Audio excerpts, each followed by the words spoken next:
Hi, I'm Chris Avina, American Outdoor News, and welcome to the American Outdoor News Podcast. Today, we're going to be speaking to Detective Rossi from Criminal Minds, Joey Zaza from Godfather 3, and the host of Gun Stories, Joe Mantegna. Okay, I'm Chris Avina. I'm here with Joe Mantegna, host of Gun Stories, star of Screen, TV, producer. Credits go on and on. Thanks for coming, Joe. My pleasure, Chris. Can you tell me a little bit about Gun Stories? How'd that come about? Well, Gun Stories, we started that about 7 years ago. We're starting our 8th season now.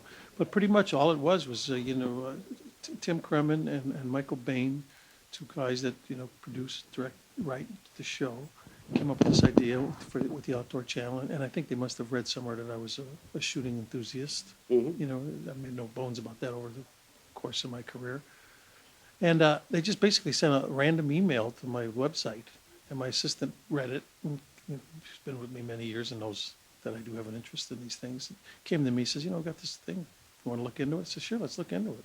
So basically, these two guys flew out one from Oklahoma, one from Colorado, met me on the set of Criminal Minds, where I've been my day job for the last 11 years. Great show, by the way. Thank you.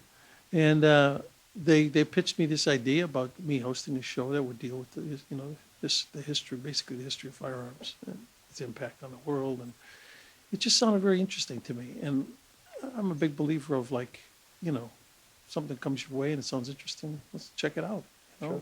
What we better be doing something than nothing. Now So I've checked it out, and I've been checking it out now for 7 years. You're going on your 8th season. Going on our 8th season, so it's been great. Now, there's so many firearms to shoot from. How do you pick what you're going to... Well, it's difficult because, and I've certainly shot a lot. I mean, I think about it. I've shot everything from, under 22 caliber to over 50 caliber, So, so I've run the gamut of firearms, from handguns to pistol, to rifles, to shotguns, to just military weapons, the whole 9 yards.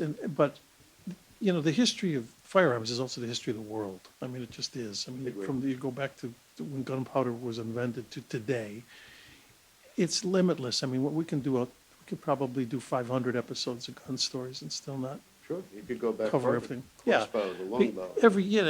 And every country. I mean, every country has a history. So, and we delve into firearms from every country.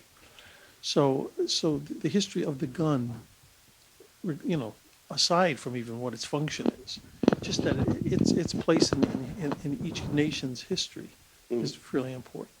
So our show will also deal with that, and it makes it what I think makes it successful, makes it interesting.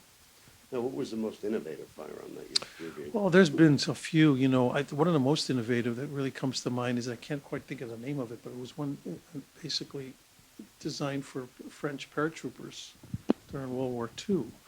And the reason it made it so innovative is, these guys were on a parachute, had to carry something they felt was powerful yet compact, something a little more than a pistol. Wasn't going to get in the way of a jump. Exactly. So they came up with this semi-automatic, basically machine gun, that folds up into a square that almost looks like a house brick. And it took me about 20 minutes of instruction, which of course they would have to do with these paratroopers, as to how it unfolds. It's like putting together a puzzle. It becomes a little, basically almost like a bullpup rifle. And I thought, wow, that's pretty awesome. And then when you get into all the different designs of what people come up with for how guns function and how they work, I mean, it's been quite a ride for me over these past 7 years to see the different innovations and configurations and all that. But that one certainly, of recent memory, comes to mind as something that if it was sitting on this table, you wouldn't even know it was a firearm until you kind of put it all together. Wow. Things like that stretches the ingenuity of those who invent these things, which is also what's very attractive about the industry. Well, what was the biggest game changer at weapons past and present that changed the way firearms were actually manufactured, how they fired, their accuracy, their distance? What was the biggest game changer? Well, that's a question better asked of somebody with more knowledge than me as to exactly the real history of firearms in that respect, because there's certain innovations all along the way that made huge differences. I mean, just going from, from black powder to smokeless powder to things like that, or going from rim fire to center fire.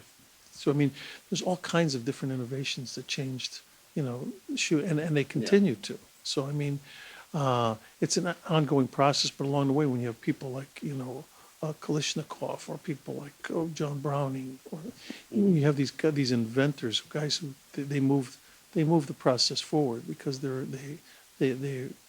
like Tesla, or even Da Vinci, in the sense that they see something in there that moves everything forward. Something innovative that changes the whole Yeah, industry. and those kinds of guys still exist today. I mean, we were out at the Benelli factory in Urbino, Italy, and I mean, to meet this fellow Marco, who was very much behind much of the innovation of the Benelli shotgun. Now, here's a guy who's like a modern day Browning. So it's always interesting to see how these things, how the industry progresses. What was the most unusual firearm that you've Well, there's been a few. I mean, like I say, that French bullpup is right on the top five, I would say. I mean, sometimes there were a few guns that were made for clandestine kind of work. I mean, we did an episode where I dealt with a gun that basically was also a brass knuckle, but also was a gun. So, Wow. I mean, if the gun misfired, I guess you could punch the guy, Yeah. because it had the barrels coming out of the part that was kind of Close right combat. front. Yeah, close combat. And then they've had guns that were in canes, guns that were in belts, guns that were in pens. Yeah. So you mean, if have found ways to incorporate firearms into all kinds of different things.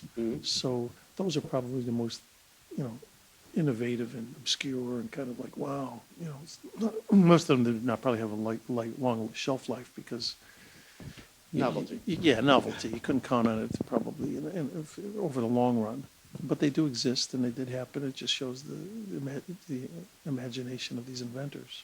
Out of all the guns that you've reviewed, which one do you think had the most impact of the firearms of today? Well, that's a good question too. I mean, I think in many ways you almost have to say the 22 rimfire has had a huge impact, because, it has sustained so long. I mean, here was something that was probably prevalent in like the Civil War. I know that's one of your favorites. Yeah, and you think about it, today they're still making these wonderful little 22s, and it's still a fairly cheap way to shoot and Yeah. enjoy the shooting sports, and they're not too loud, and they're.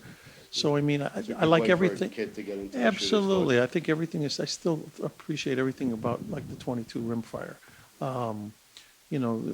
Browning's, the invention of the 1911 to me was important, because that's my favorite kind of go-to kind of gun caliber and configuration. It's the one I've been carrying on Criminal Minds for the last 11 years, a version of that. That's the 1911. The 1911 configuration. So, I mean, I think that's something that has held up through, 2 world wars and beyond. And so there's a lot of things out there. And then you get into the rifles. I mean, lever actions that were big in the cowboy days are still, as popular today, if not more. And you still have these cowboy shoots that still incorporate stuff like 45 long absolutely. Colt and stuff like that. Yeah.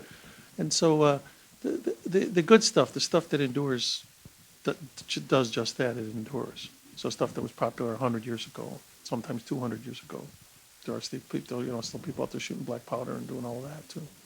Now, a lot of the parts that you've taken over the years, Bugsy, Joey Zaza, Fat Tony, a lot of them revolve around firearms. Yeah. Was that by design, or they just happened to come your way because people know Well, your interest? yeah, I think that's just the luck of the draw. But again, I think it again points to what I mentioned earlier, that guns are part of our history. So in Yeah. other words, it's almost difficult to tell a historical story without somehow incorporating the firearms of that time within them, at least if it's a dramatic story. Yeah. And if it has to do with either survival or combat or protection or targets, pastime, whatever the subject matter may be. I mean, there will always be firearms of that era that have a place in its history. So it's no difference in my movie business. I've shot, and I've been shot a lot with my characters that I've played over the last 40 plus years. But again, it's part of the history of the world and the history of firearms. What does the Second Amendment mean to you? Second Amendment is very important to me, and it's for reasons that I think, because I think there's a huge section of our populace that doesn't quite get it, that doesn't quite understand it. When I mean that they don't understand it, I'm not saying that that they just don't have the knowledge that I think they should have, is to understand the depth of it, and that it's not just an amendment that was put there like, we think everybody should have a gun, and then that's it.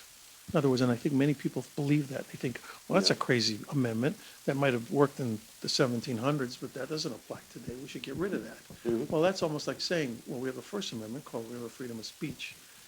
To be as cavalier about that Second Amendment, you have to be as cavalier about the first one. So where do you draw the line? So in other words, without the second one, you don't have the first one. And that's what I think people don't understand. And I understand that it's been misused and abused in the sense that it only works if you have an educated, responsible, honest populace. But this is what the founding fathers hoped was going to happen. And we in this nation, of course, every day hope will happen. Yeah. We hope that we're all like individuals, and we all go our own way. We're a nation of immigrants in this country, but we all want to follow the same kind of rules, regulations, and stuff, whatever it is. And so that Second Amendment, there's a reason the founding fathers made that the Second Amendment, because they knew, all right, we're going to start. Well, let's start at the top. What's most important? Our freedoms are the most important. To have that freedom of speech, that's going to be the most important thing. Okay, how do we protect that? We need that to have that thing. And that's got nothing to do with people who misuse that privilege, and people, gang guys who go get a gun and start, illegally and start shooting people. Buying it on the street. By doing that, that doesn't necessarily negate what the Second Amendment is. You don't say, that'd be like saying, oh, I see this guy jump the curb with that car and killed all these people with his car. We better think about banning cars. Yeah. You know what I mean? It really is that same kind of a logic. I understand people get killed by firearms every day, and I understand people get killed, unfortunately, due to misuse of them and people using them, criminals using them and all that. But that doesn't negate the 99% of the people in this country that understand, that realize this is part of not just our heritage, it's part of the foundation of keeps this country, keeps us free. It really does. Yeah. Because you can't have the logic, because it didn't work in other countries where they said, yeah, let's disarm the populace. We'll just trust the military and the police and the governing, those in charge. They'll take care of us. Hasn't always worked.